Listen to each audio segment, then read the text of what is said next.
Hello বন্ধুরা, welcome back to my channel Prius blog. আজকে নতুন একটি ভিডিওর সঙ্গে তোমাদেরকে আরও একবার ওয়েলকাম জানাই আমার চ্যানেলে।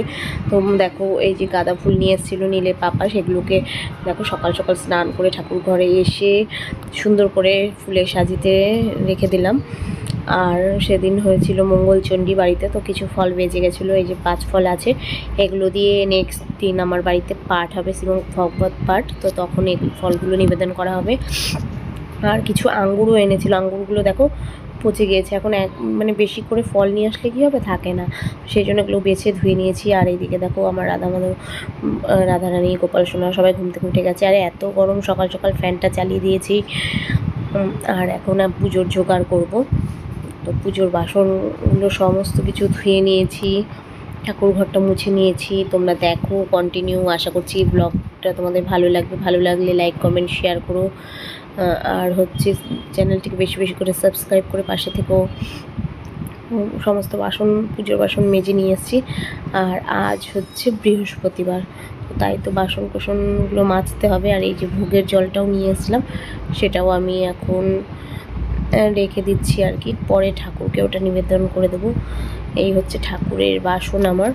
এগুলো সব কাল রাতে পিতাম্বরী দিয়ে মেজেছি কিছুটা, কারণ হচ্ছে শুক্রবার দিন আমাদের বাড়িতে শ্রীমদ ভগবত পাঠ হবে, সেই জন্য বাসনগুলো পরিষ্কার করে মেজে নিয়েছি।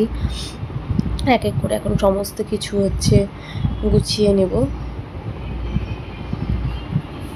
তো দেখো, পুজো দিতেও অনেক বাসন লাগে, সুন্দর করে সাজাবো। আমাদের একটু অন্যরকমভাবে পুজো দিতে হয়। দেখো, এই যে গাছের কিছুটা ফুল নিয়ে এসেছিলাম, আর আজকে সাদা ফুল আনিনি, যেহেতু গাঁদা ফুল আছে। আর এখন আমি গপুকে স্নান করাবো, এই জন্য দেখো এই যে আমার গপু সোনাকে আমি নামিয়ে নিয়েছি। এখন আমি গপুদের স্নান করাবো, বস্ত্র পরাবো। আমার যেহেতু 3টে গোপাল সোনা রয়েছে, তো সেই জন্য এখন আমি এক এক করে সকলকে স্নান করাবো। আর দেখো, স্নান করিয়ে আমি পুজোটাও দিয়ে নিয়েছি। আর দেখো কত রোদ উঠেছে বাইরে, মানে তাকানো যাচ্ছে না, বেরোনো যাচ্ছে না রোদের দিকে। আর ওই দূরে দেখো, এটা আমাদের পৌরসভার আন্ডারে কিছু একটা তৈরি হচ্ছে। যখন তৈরি হয়ে যাবে পুরোটা, তখন তোমাদের জানাবো আর কি তৈরি হচ্ছে। আর গেটটা লাগিয়ে দিলাম, কারণ হচ্ছে আমার পুজো দেওয়া হয়ে গেছে। এবার আমি নিচে যাব। তো এখন আমি রুমে চলে যাচ্ছি। রুমের ভেতরে এসে যেহেতু পুজো কমপ্লিট, তো তাড়াতাড়ি করে একটু চা বানিয়ে নিচ্ছি, কারণ সকাল সকাল একটু চা না খেলে ভালো লাগে না। আর কিছুটা আমুল কোল্ড রাখা ছিল, সেটা দিয়েই চা করছি। আর সেই পাত্রেই করছি, যেই পাত্রে আমুল কোল্ডটা ঢেলে রেখে জাল করা হয়েছিল। দেখো লেগে গেছে, মানে পুড়ে গেছে জায়গায় জায়গায়, যেহেতু দুধ কন্টিনিউ জাল দিতে দিতে জায়গাটা একদম একেবারে পুড়ে গেছে বাটিটা। তো এর মধ্যেই বানিয়ে নিচ্ছি, পরে মেজে নেবো আর কি। তো এখানে আমি দেখো চাটা বানাচ্ছি।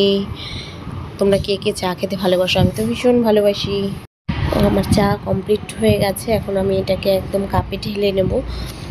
কিন্তু তার আগে চায়ের প্লেটটা একটু না সাজালে ভালো লাগে না সকালবেলা। দেখো, আমি এখানে 2টো বিস্কিট নিয়েছি, আর ক্যামেরাটা ফোকাস নিচ্ছে কম আর কি। এবার দেখো ফোকাস নিয়েছে, একদম এত সুন্দর লাগছিল।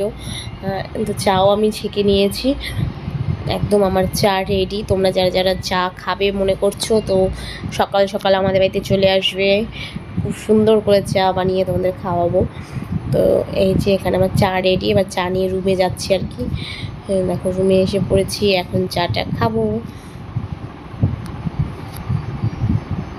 হ্যালো এভরিওয়ান, সকলকে জানাই শুভ সকালের অনেক অনেক শুভেচ্ছা। Good morning, welcome back to my channel Prius blog. নতুনের আরও একটি সকালে তোমাদেরকে অনেক অনেক স্বাগত। সকাল সকাল স্নান পুজো সেরে গরম গরম চা হাতে নিয়ে বসে পড়েছি, সঙ্গে একটা বিস্কিট নিয়েছি।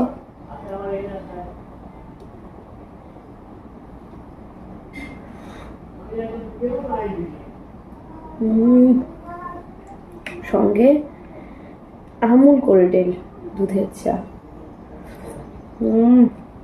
কি যে স্বাদ, বলার বাইরে। চলো এখন চাটা খেয়ে নিই, পরে আবার তোমাদের সাথে কথা বলছি। আর আমার বাড়ির সবাই এখনো ঘুম থেকেই ওঠেনি, বেলা 8টা বাজতে চলছে। আমার মাথার উপরে ঘড়ি রয়েছে, দেখেছো 8টা বাজছে। তো চাটা খেয়ে দিয়ে আবার নীলের স্কুল আছে, নীলকে নিয়ে স্কুলের জন্য রেডি করব আর কি। তো অনেক দিন পর ভাবলাম একটা সকাল সকাল একটা ব্লগ শেয়ার করি, তো তোমাদের সাথে ব্লগটা শেয়ার করব আজকে। তো আজকে হচ্ছে বৃহস্পতিবার, তো বৃহস্পতিবারে যেন ঠাকুর ঘরে একটু কাজটা বেশি থাকে আর কি। তো আমার পুজো কমপ্লিট, তো চলো এখন চাটা খেয়ে নিই। আর দেখো সকালে জল খাবারের জন্য পরোটা করে নিয়েছিলাম, আর ছোলা দিয়ে আলু দিয়ে একটা তরকারি করেছি, আর মিষ্টিটা নীলের পাপা নিয়ে এসেছিলো, তো সেগুলোই এখন খাইয়ে নীল স্কুলে চলে। আজ আর বাড়িতে রান্নাবান্না করতে ইচ্ছে হলো না, তাই আমাদের এখানে কালিয়াগঞ্জের বিখ্যাত সুরুচি হোটেল থেকে খাবার নিয়ে এসেছি। দিয়েছিল সাদা ভাত, ঝুরি আলু ভাজা, মসুরের ডাল, ইলিশ মাছের মাথা দিয়ে লাউয়ের ঘন্ট, পাঁচমিশালি সবজি, স্যালাডের জন্য দিয়েছিল শসা, পেঁয়াজ, লেবু আর মাছের ঝোল। আর একটা চিকেন প্লেট নিয়ে এসেছি, সেটা রেখে দিলাম। একটা দিয়ে যেহেতু দুজনের মা ছেলের হয়ে গেল, ওটা রাতের জন্য রেখে দিয়েছি, হয়ে যাবে। এই হচ্ছে আজকে আমাদের সারাদিনের ব্লগ। তোমাদের কেমন লাগলো কমেন্ট করে জানাবে, ভালো লাগলে লাইক করো।